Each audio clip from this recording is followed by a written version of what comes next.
आपने कहानी के पिछले भाग में देखा कि आराध्या और रुद्राक्ष एक साथ कार में बैठकर ऑफिस के लिए निकलते हैं। तभी आराध्या रुद्राक्ष की ओर देखकर कहती है, रुद्राक्ष सर, आपको याद तो है ना, आपने मुझसे प्रॉमिस किया है कि आप मुझे कान्हा जी के मंदिर लेकर जाएंगे। आप अपना प्रॉमिस भूले तो नहीं ना? आराध्या के ऐसा कहने पर रुद्राक्ष सामने से अपनी नजर हटाकर आराध्या की तरफ अपनी भौहें उचकाकर आंखें बड़ी बड़ी करके देखता है। रुद्राक्ष के इस तरह आराध्या को देखने पर आराध्या सहमी हुई आवाज में कहती है, मैं तो बस आपको आपका प्रॉमिस याद दिला रही थी। अगर आप ना लेकर जाना चाहो तो कोई बात नहीं। आराध्या ने रुद्राक्ष से निगाहें चुराते हुए कहा। रुद्राक्ष आराध्या पर से अपनी नजरें हटाकर सामने की ओर देखकर ड्राइव करते हुए कहता है, मुझे अपना प्रॉमिस अच्छे से याद है। तुम्हें मुझे बार बार याद दिलाने की जरूरत नहीं है। रुद्राक्ष ने अपने चेहरे पर बिना कोई भाव लिए कहा। आराध्या ने रुद्राक्ष की बात का कोई जवाब नहीं दिया, चुप रहना ही ठीक समझा। उसके बाद कार में सन्नाटा पसर गया था। आराध्या ने कुछ कहा और ना ही कुछ रुद्राक्ष की ओर से कुछ कहा गया। थोड़ी देर बाद कार एक बड़े से कृष्ण मंदिर के बाहर आकर रुकी। खिड़की से बाहर की ओर देख रही आराध्या की ओर देखते हुए रुद्राक्ष ने कहा, लो आ गया तुम्हारे कान्हा जी का मंदिर। रुद्राक्ष के ऐसा कहने पर आराध्या खिड़की पर से अपनी नजर हटाती है और रुद्राक्ष की ओर मुड़ती है और सामने कान्हा जी के मंदिर को देखकर खुश हो जाती है और जल्दी से कार में से निकलकर बाहर आ जाती है और रुद्राक्ष से कहती है, रुद्राक्ष सर, आप कार में क्यों बैठे हैं? बाहर आइए ना और मेरे साथ मंदिर में चलिए। रुद्राक्ष गुस्से में कहता है, नहीं, मुझे मंदिर में नहीं जाना। अब मेरे पास तुम्हारे कान्हा जी से मांगने के लिए कुछ नहीं रह गया। उन्होंने मुझसे मेरी जिंदगी की सबसे बड़ी खुशी मुझसे छीन ली, या यूं कहूं मुझसे मेरे जीने की वजह ही छीन ली। अब तुम्हारे कान्हा जी मुझे कुछ नहीं दे सकते। तुम जाओ और जल्दी से वापस आओ, मुझे ऑफिस में काम में देरी हो रही है। रुद्राक्ष के इस तरह मंदिर में आने से मना करने पर आराध्या कहती है, रुद्राक्ष सर, आप ऐसा क्यों सोच रहे हैं कि कान्हा जी के पास आपको देने के लिए कुछ नहीं है? मैं नहीं जानती कि कान्हा जी ने आपसे आपकी कौन सी खुशी छीन ली, पर कान्हा जी ने आपसे जो छीना है शायद उससे कहीं ज्यादा वे आपको लौटा दे। शायद आपको फिर से खुश रहने की कोई वजह दे दे और आपकी जिंदगी से इस दर्द और मायूसी को हमेशा के लिए दूर कर दे। बस आप एक बार उनसे मांग कर तो देखिए। आराध्या के ऐसा कहने पर रुद्राक्ष का गुस्सा उसकी आंखों में अंगारे बनकर उतर आता है और वह कार में से बाहर निकलकर आराध्या के पास आकर उसके दोनों हाथ बाजुओं में से मजबूती से कसकर पकड़ आराध्या को अपने बिल्कुल करीब करता है और आराध्या के चेहरे के बिल्कुल पास अपना चेहरा ले जाकर आंखों में बेहिसाब गुस्सा लिए आराध्या की आंखों में आंखें डालकर कहता है, तुम होती कौन हो मुझे सलाह देने वाली? तुम होती कौन हो मेरी जिंदगी से दर्द और मायूसी को दूर करने वाली? तुम होती कौन हो मुझे यह बताने वाली कि मुझे तुम्हारे कान्हा जी से क्या मांगना चाहिए? तुम मेरे बारे में कुछ नहीं जानती और जानने की कोशिश भी मत करना, समझी, वरना इसका नतीजा अच्छा नहीं होगा। ऐसा कहकर रुद्राक्ष कुछ देर तक आराध्या की आंखों में आंखें डालकर उसे गुस्से से घूरता रहता है। फिर आराध्या को अपने से दूर धकेलते हुए कहता है, अब जाओ और जाकर अपने कान्हा जी से अपने लिए जो भी मांगना है मांग लो, और हाँ, मैं ज्यादा देर इंतजार नहीं करूंगा, इसलिए जल्दी आना। यह कहकर रुद्राक्ष गुस्से में अपनी नजर दूसरी ओर घुमा लेता है। रुद्राक्ष के इस तरह के व्यवहार से आराध्या की आंखों से आंसू छलक पड़ते हैं और उसे रुद्राक्ष पर गुस्सा भी आता है। वह आंखों में आंसू लिए एकटक रुद्राक्ष की तरफ देखती है, जो कार के बोनट पर हाथ रखकर दूसरी ओर मुंह घुमाए खड़ा था, पर वह आराध्या को अपनी ओर देखते हुए महसूस कर पा रहा था। इसलिए बिना आराध्या की तरफ देखे ही वह कहता है, अब जाओ, मुझे यूं बेवजह घूरने से नहीं कुछ हासिल होने वाला। रुद्राक्ष के ऐसा कहने पर आराध्या अपनी नजरें रुद्राक्ष पर से गुस्से से फेर लेती है और मंदिर की तरफ बढ़ जाती है। आंखों में आंसू लिए मंदिर की सीढ़ियां चढ़ने लगती है और मन ही मन सोचती है, आखिर मैंने ऐसा क्या गलत कह दिया कि जिसकी वजह से रुद्राक्ष ने मुझ पर अपना गुस्सा निकाल दिया। मैंने तो जो भी कहा था वह उनके अच्छे के लिए ही कहा था, पर रुद्राक्ष सर को तो हर बार मुझ पर अपना गुस्सा निकालने की कोई न कोई वजह चाहिए। मेरी ही गलती थी। मैं इनसे कुछ अच्छाई एक्सेप्ट कर ली। मुझे क्या जरूरत थी उनसे मंदिर में अंदर आने के लिए कहने की। यह सब सोचते हुए आराध्या बिना नीचे सीढ़ियों की तरफ देखते हुए सीढ़ियां चढ़ती है और उसका पैर सीढ़ियों पर से फिसल जाता है और वह पीछे की ओर गिरने ही वाली होती है। तभी बोनट से हाथ टिकाए खड़े रुद्राक्ष की नजर आराध्या पर पड़ती है और वो तब देखता है कि आराध्या पीछे की तरफ गिरने ही वाली है, तो वह जल्दी से आराध्या की तरफ भागता है और आराध्या को बचाने के लिए पीछे से जाकर उसे अपनी बाहों में थाम लेता है।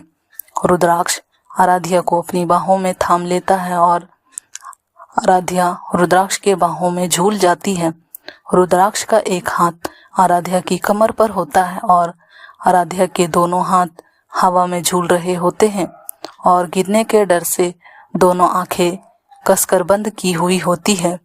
जब आराध्या को एहसास होता है कि वह गिरने से बच गई है और किसी ने उसे अपनी बाहों में थाम रखा है, तो वह धीरे से अपनी आंखें खोलती है तो देखती है कि वह कोई और नहीं बल्कि रुद्राक्ष ही था, जिसने उसे गिरने से बचा लिया था।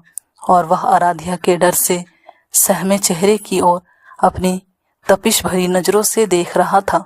आराध्या भी रुद्राक्ष के चेहरे की तरफ देखती है और दोनों की नजरें एक दूसरे से टकरा जाती है। रुद्राक्ष से नजरें टकराते ही आराध्या रुद्राक्ष की तपिश भरी नजरों में खो सी जाती है और रुद्राक्ष भी आराध्या की डरी सहमी आंखों में गुम होने लगता है।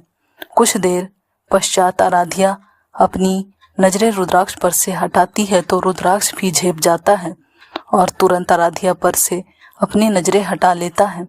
आराध्या रुद्राक्ष से दूर हटकर सीधी खड़ी हो जाती है और कहती है, थैंक यू सर, मुझे गिरने से बचाने के लिए। यह कहकर आराध्या खुद का दुपट्टा ठीक कर सीढ़ियों से होते हुए मंदिर की तरफ जाने लगती है। आराध्या 2 कदम ही चल पाती है, तभी रुद्राक्ष पीछे से आराध्या की हथेली को अपनी हथेली में थाम लेता है और कड़क लहजे में कहते हैं, मुझे लगता है तुम्हारे साथ मंदिर में चलना ही ठीक होगा, वरना तुम ऐसे ही गिरती पड़ती रहोगी और मेरा समय बर्बाद करोगी। यह कहकर रुद्राक्ष बिना आराध्या की तरफ देखे आराध्या का हाथ अपने हाथ में थाम मंदिर की सीढ़ियां तेजी से चढ़ने लगता है।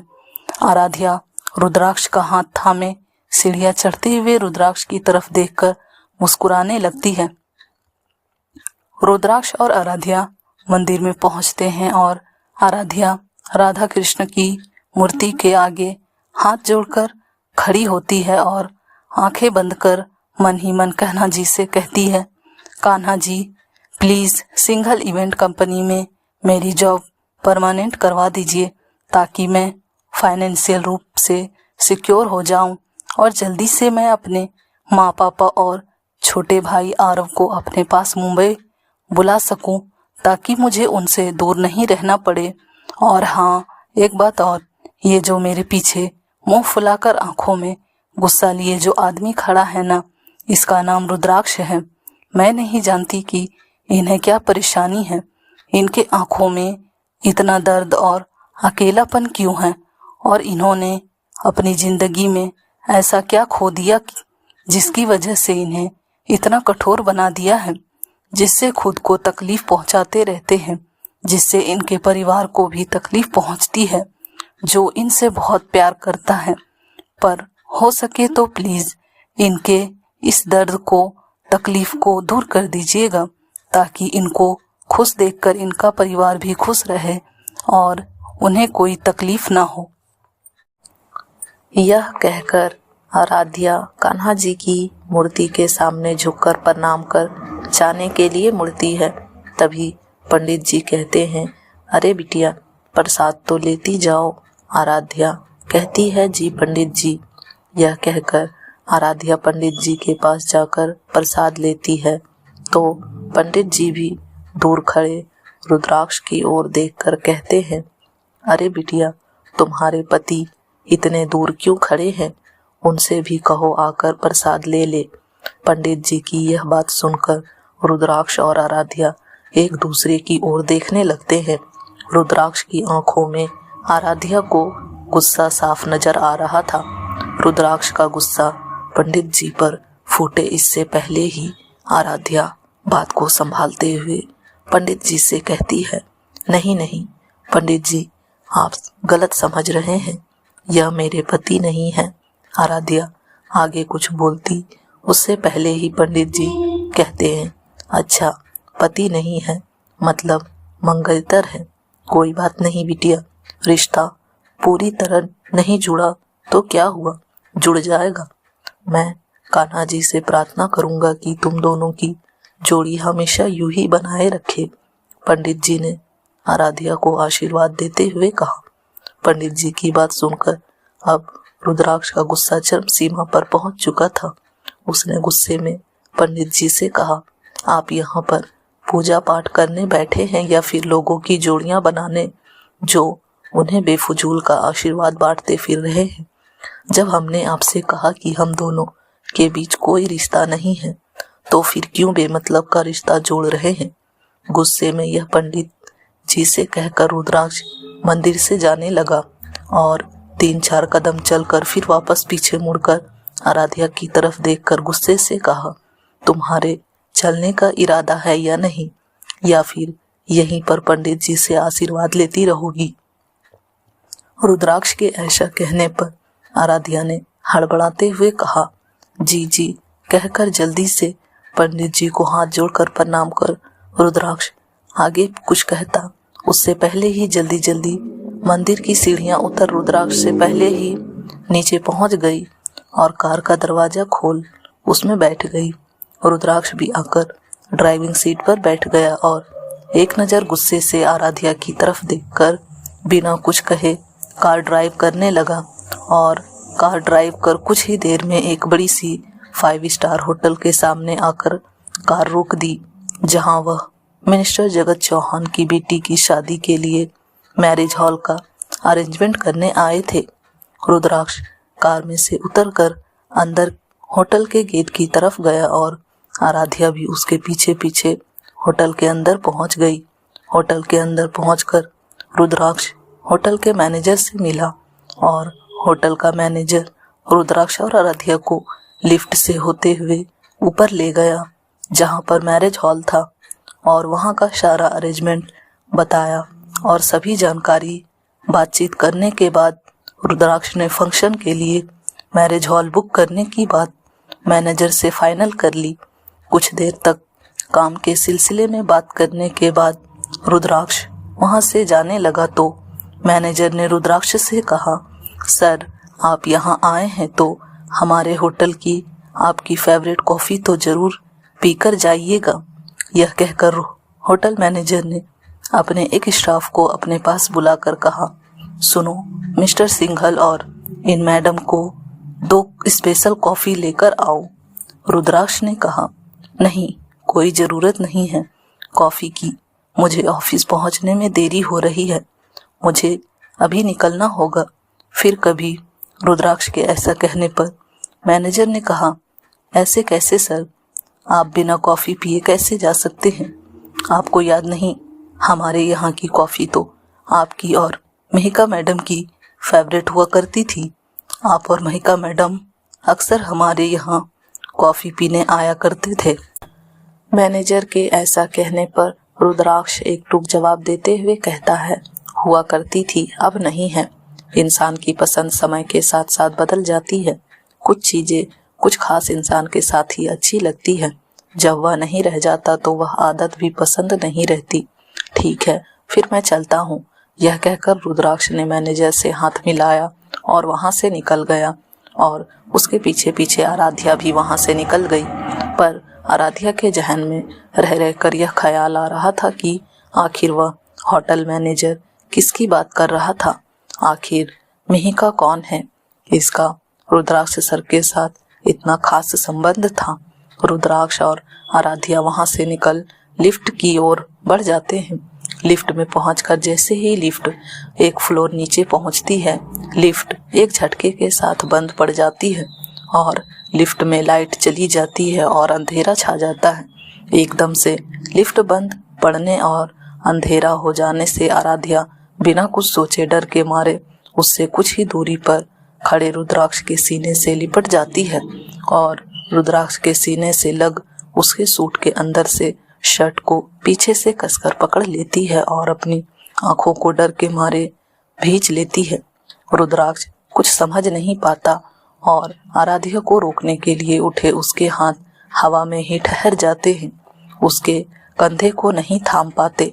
आराध्या का यूं अचानक रुद्राक्ष के सीने से लगना रुद्राक्ष को बेचैन कर रहा था, रुद्राक्ष के नीरस पड़ चुकी धड़कनों को बढ़ा रहा था, रुद्राक्ष के बेरुखे दिल में नई तान छेड़ रहा था।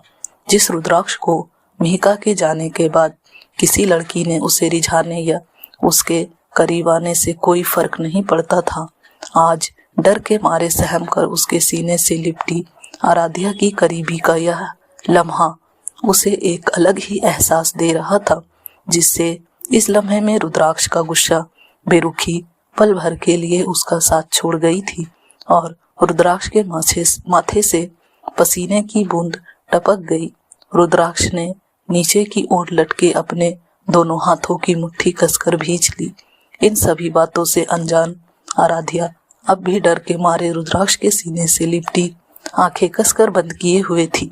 रुद्राक्ष ने अपनी आंखें कसकर बंद की और अपने दोनों हाथों को ऊपर उठा कर आराध्या के कंधों को मजबूती से पकड़ आराध्या को एक झटके के साथ खुद से दूर धकेल दिया और आराध्या जाकर लिफ्ट के कोने से जा टकराई।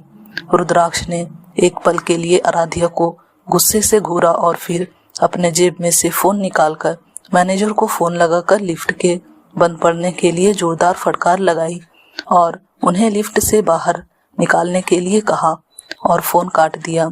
फिर लिफ्ट में एक साइड खड़े होकर आराध्या से दूसरी ओर गुस्से में मुंह घुमा लिया, पर रुद्राक्ष के जहन में अभी भी आराध्या के उसके सीने से लिपटने से उत्पन्न हुए एहसास का ख्याल जा नहीं रहा था और दूसरी ओर एक तरफ कोने में खड़ी आराध्या के मन में शर्मिंदगी महसूस हो रही थी। वह ऐसे कैसे बिना कुछ सोचे रुद्राक्ष के सीने से लिपट सकती है। रुद्राक्ष के मन में उसके प्रति ना जाने कैसे ख्याल आ रहे होंगे, ना जाने वो मुझे कैसी लड़की समझ रहे होंगे। यही सभी बातें सोच सोच कर आराध्या शर्म से नीचे नजरें गड़ाए शर्म से जमीन में धंसी जा रही थी। रुद्राक्ष के दिल में आराध्या को लेकर उठा यह रूहानियत भरा एहसास रुद्राक्ष और आराध्या की जिंदगी में कौन सा मोड़ लेकर आता है, जानने के लिए पढ़ते रहिए मेरी चाहत सिर्फ तुमसे।